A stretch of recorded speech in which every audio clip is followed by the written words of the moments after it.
Bom, olá meus amigos, espero que todos estejam bem.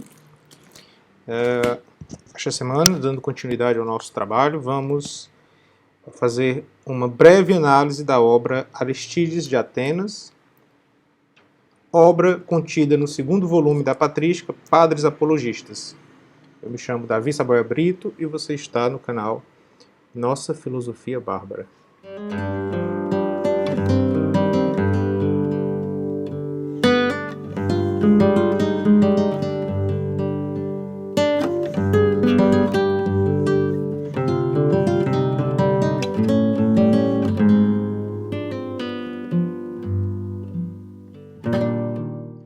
Bom, meus amigos, sejam todos bem-vindos. Estamos, graças a Deus, mais uma semana continuando esse nosso trabalho. Hoje iremos falar da obra Aristides de Atenas, contida no segundo volume da patrística Padres Apologistas. Bom, sobre Aristides não se tem praticamente nada a respeito de sua biografia. O pouco que se sabe vem de Eusébio de Cesárea, da obra História Eclesiástica. Só gostaria de citar que a obra História Eclesiástica, de Eusébio de Cesárea, tá? É o 15º volume da patrística. Eu já pensei várias vezes em abrir este livro e já começar a lê-lo. E essa semana acabei tomando a decisão que sim, mas como não tive muito tempo, meio que ficou apenas aqui em cima da mesa. Mas eu gostaria de ter começado a ler para tirar o máximo de material possível para discutir sobre este livro. Bom, como eu disse, contudo não foi possível, então eu terei que utilizar apenas aquilo que está resumido aqui no texto introdutório da patrística, tá bom? Bom, é claro que eu não vou quebrar a linearidade aqui da nossa apresentação, eu lerei este livro aqui à parte, o que até espero que me ajude a, quando for apresentá-lo, eu já talvez já o terei lido 2 ou 3 vezes, o que vai me ajudar bastante a juntar aqui pensamentos para quando for falar a respeito dela ter mais coisas talvez interessantes para falar, tá bom? Bom, então, como sabemos, aqui na introdução de cada obra nós temos aqui um texto já inserido na própria patrística e o que se tem a respeito de Aristides, até nesse próprio texto, sobre a sua biografia, tá bom? É muito pouco. Então, Eusébio aqui nesta obra, História Eclesiástica, ele afirma o seguinte: Aristides, também ele, que era um fiel seguidor de nossa religião, deixou como quadrato, em favor da fé, uma apologia que havia endereçado a Adriano. Sua obra é igualmente conservada até o presente entre um grande número. Bom, isso é o que temos sobre Aristides aqui na introdução da patrística, no que diz respeito, evidentemente, à sua biografia. Então, não se sabe nada sobre sua família, sobre sua formação intelectual, data do seu nascimento e muito menos da sua morte. Há sempre a ele associado o título de filósofo, mas até esse título é questionável, porque aparentemente qualquer pessoa que soubesse ler, escrever,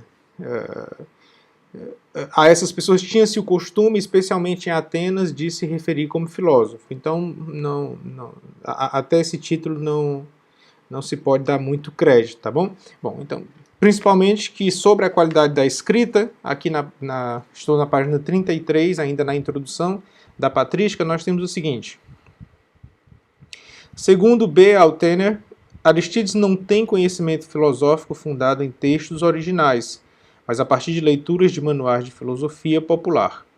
Pelo texto, de fato, não aparece ser homem de grande cultura, mas de modesta capacidade literária. Apresenta suas ideias de maneira rude, até mesmo ingênua, embora cheias de força, da convicção, da verdade que possui. Talvez Aristides tenha empregado este título, no caso o título de filósofo, tá? Para impressionar o destinatário e os filósofos de corte, valorizando assim a sua obra.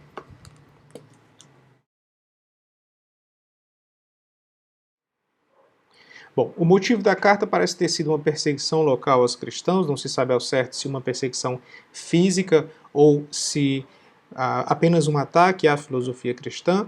Ao que tudo indica, realmente a carta parece ter sido endereçada a Adriano e a carta retrata então esse momento de perseguição e, principalmente, o que é interessante ressaltar, É um momento em que os cristãos, a religião cristã, ainda não possui influência sobre o Império Romano, nem em termos numéricos, não possui uma expressividade numérica, muito menos uma influência política. Então, nesse momento, Aristídeis tenta apresentar a filosofia cristã como uma compreensão mais profunda da realidade que as demais culturas ali à sua volta teriam para oferecer, como aquilo que a gente explicou no vídeo passado.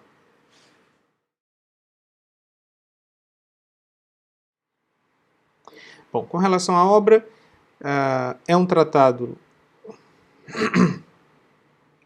Bom, com relação à obra, estamos aqui também tratando de uma carta, então temos algo breve. São 17 capítulos, mas são capítulos muito mais no formato de parágrafos. Temos aqui no total 14 páginas, então é uma obra tão breve quanto a Carta de Alvineto, que estudamos na semana passada, e boa parte do livro está dedicado a criticar justamente a cultura pagã, toda aquela cultura em volta, e ele faz muito mais isso do que apresentar a cultura cristã. É justamente essa uma das principais críticas que a obra recebe. Contudo, é uma obra de estilo simples, direto, franco, e não se tem problemas em seguir a linha de raciocínio do autor.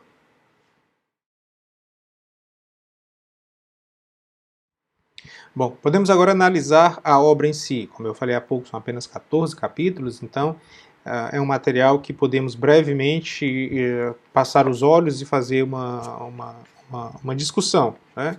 Bom, não sei se o que eu teria para dizer seria tão relevante assim, mesmo porque a obra me pareceu bem simples, né? Por exemplo, inicia-se com uma saudação, o que é esperado de uma carta, e logo a seguir ele vem com vários parágrafos, ou seja, com esses quase que capítulos, né, criticando justamente a idolatria entre os caldeus. Ele vai então mostrar o quanto não faz sentido, por exemplo, se tomar certas partes da natureza como Deus, como por exemplo, não faz sentido cultuar o sol, o vento, as estrelas, a lua, que são apenas parte da obra do Criador. E ele vai justamente mostrar que o cristianismo, ou seja, o Deus cristão, é evidentemente superior a todas essas coisas e que é a ele que se deve idolatrar, que é a ele que se deve amor, e não às pequenas coisas que ele criou, que apenas fazem parte do universo criado por ele. A seguir ele vai fazer a mesma crítica com relação aos gregos. Contudo, devido a essa imprecisão da data desta carta, fica difícil analisarmos com profundidade essa crítica que ele faz, porque ao que me parece, o que eu pude perceber é que ele faz apenas uma crítica à mitologia, tá? Ou seja, aparentemente ele não está aqui fazendo nenhuma crítica ao período filosófico que já se desenvolve dentro da Grécia. Então, o que talvez nos ajudaria a datar um pouco esta obra, porque, por exemplo, já sabemos claramente que não pertence ao período tardio da filosofia grega, ou seja, não pertence ao período em que encontramos Platão, em que encontramos Aristóteles. Aqui o que ele ataca é justamente a mitologia. Bom, aqui ainda há um outro ponto, né, que na verdade faz até parte de uma pesquisa que eu tenho feito há alguns anos e não consegui esclarecer muito bem. Realmente o quanto essa mitologia fazia parte da vida das pessoas. É claro que nós temos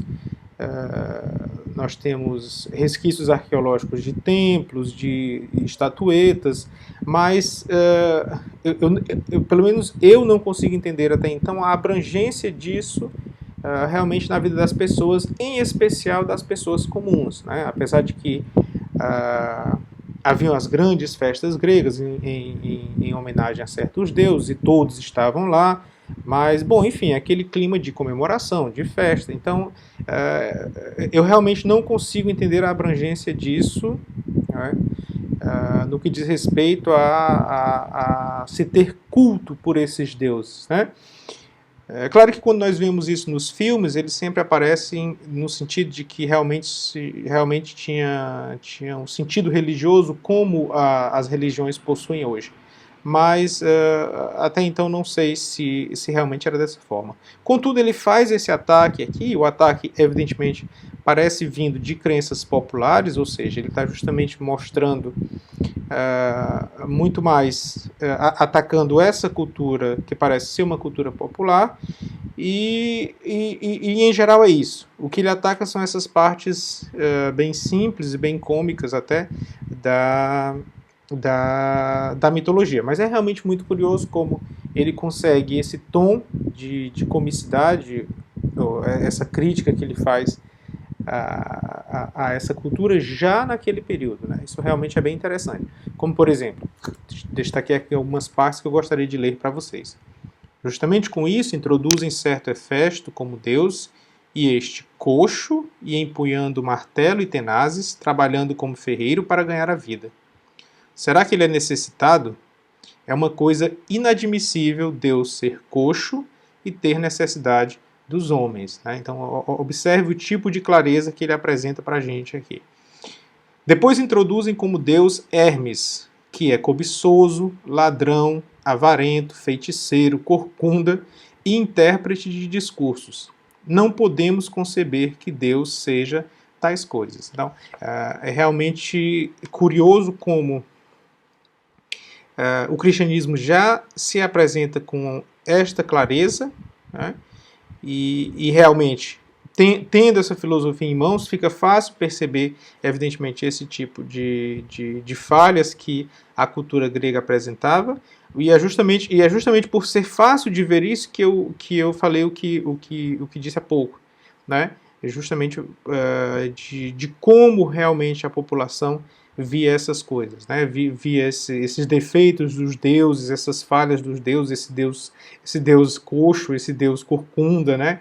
É realmente bem curioso, ou seja, eles não tinham essa noção de perfeição que o Deus deveria ter,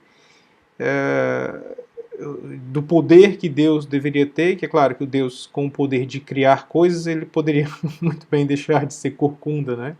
Enfim. Bom, mais na frente ele diz: também introduzem como deus Ares, que é guerreiro, invejoso, cobiçador de rebanhos e outras coisas, do qual contam que, cometendo mais tarde adultério com Afrodite, foi atado pelo menino Eros e por Hefesto. Como podia ser Deus alguém que foi cobiçoso, guerreiro, amarrado e adúltero? Né? Então,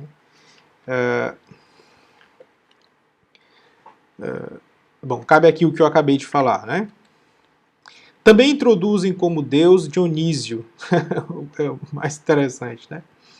Aquele que celebra as festas noturnas, é mestre na embriaguez, rapta as mulheres dos outros e que mais tarde foi degolado pelos titãs. Se Dionísio foi degolado e não pode ajudar-se a si mesmo, mas tornou-se louco, era bêbado e andou fugitivo, como pode ele ser Deus? Também introduzem Heracles, que contam ter se embriagado e se tornou louco e devorou seus próprios filhos. Depois foi consumido pelo fogo e morreu. Como pode ser Deus um bêbado que mata seus próprios filhos e é devorado pelo fogo? Como poderá socorrer aos outros quem não pode socorrer a si mesmo? Bom, é claro que há duas ou três frases aqui que a gente poderia também utilizar para atacar o cristianismo, né? Mas ele não pensou nisso ao escrever tais coisas, porque evidentemente ele estava muito mais interessado em fazer esse ataque ridicularizando as crenças gregas, como aqui apresentei para vocês. Ele vai a seguir falar do culto idolátrico entre os egípcios, fazer o mesmo tipo de crítica, né? Vai criticar cada um dos deuses egípcios, mostrando então suas falhas, e por fim ele conclui o livro, né, criticando a fé judaica, mas aqui já não há um tom de de ridículo na crítica dele, mas há muito mais como que um convite aos judeus para compreenderem que falta pouco para eles, né? Que eles estão quase lá. Basta que aceitem Jesus como realmente o Messias prometido, e a partir daí tudo para eles estaria bem, né? E conclui aqui o livro com os três últimos capítulos, falando um pouco sobre a fé cristã. Bom, o que é de interessante de se perceber nesse livro sobre o meu ponto de vista? Primeiro, a clareza no ataque a essas crenças, em especial às crenças gregas, mas principalmente pelo fato de hoje em dia ser mais fácil para nós percebermos o que há de estranho nessa mitologia, mesmo porque a própria mitologia hoje ela tem diversas leituras, ainda é um campo de muita pesquisa, em especial nesse aspecto, né? Ou seja, na verdade, eu gosto de destacar esse aspecto, em saber o quão essa mitologia realmente fazia parte da vida dessas pessoas, no sentido de englobarem isso tudo dentro do seu conjunto de crenças. Não fala a respeito de hábitos, como, por exemplo, há coisas muito conhecidas, como colocar-se a moeda nos olhos do morto para o barqueiro e coisas desse tipo, mas ali são detalhes, né? Realmente não dá para, não estamos falando aqui de englobar toda essa cultura mitológica dentro de certos preceitos religiosos que faziam parte em si da cultura.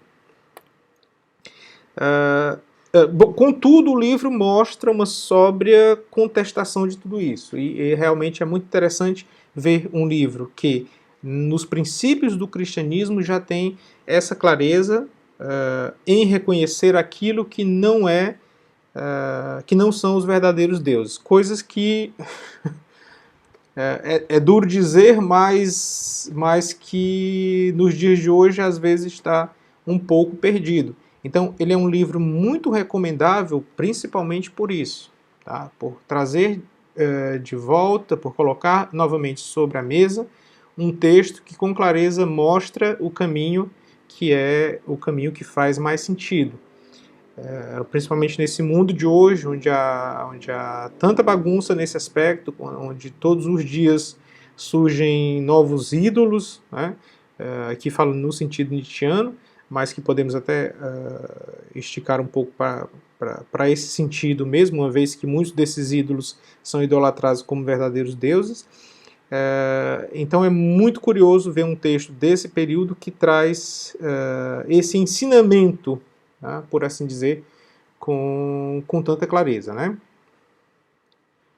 Então, outro ponto que ele destaca é justamente essa, digamos assim, falta de bom caráter que os deuses gregos possuíam, né? Muitas vezes eles lembram mais certos pequenos demônios do que deuses, né? De tão cheios de defeitos que eles possuíam, e justamente o cristianismo vem desde o seu princípio já chocando-se contra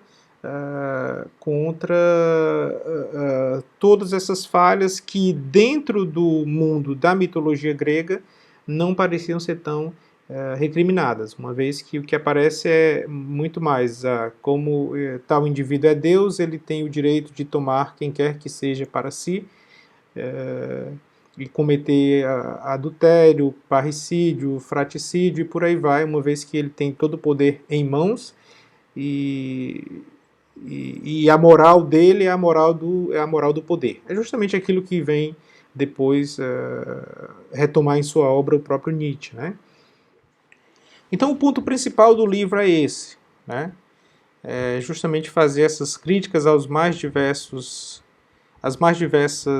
crenças absurdas que já naquele período o cercaram, e que é curioso como, sobre um certo aspecto, o cristianismo nunca deixa de lutar contra as mesmas coisas, né?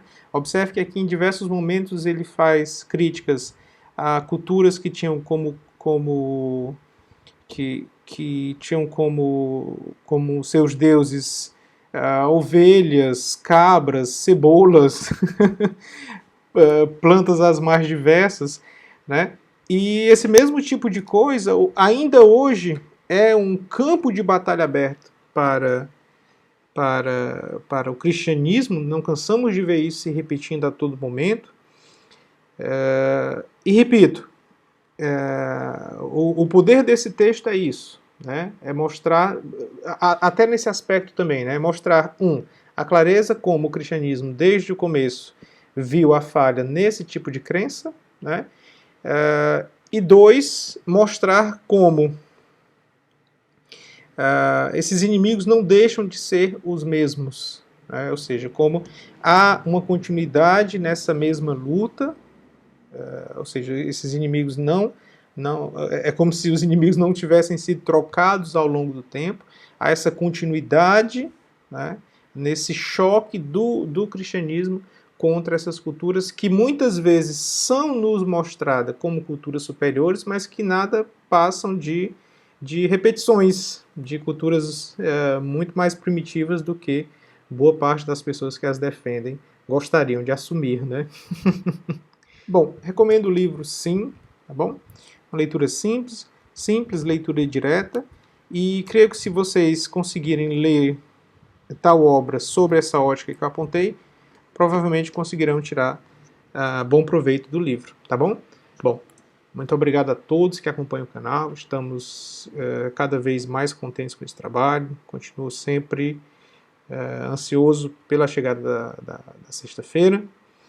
Próxima semana falaremos de Tiziano, o Sírio, que é a obra que me levou a construir esse canal, tá bom? E justamente eu falarei um pouco da obra e a partir daí farei outros vídeos apresentando algumas partes da obra em que eu tive alguns problemas de compreensão e que eu vou abrir aqui, evidentemente, para debate, tá bom? Um grande abraço para todos, uma boa semana para vocês, que Deus os abençoe e até semana que vem.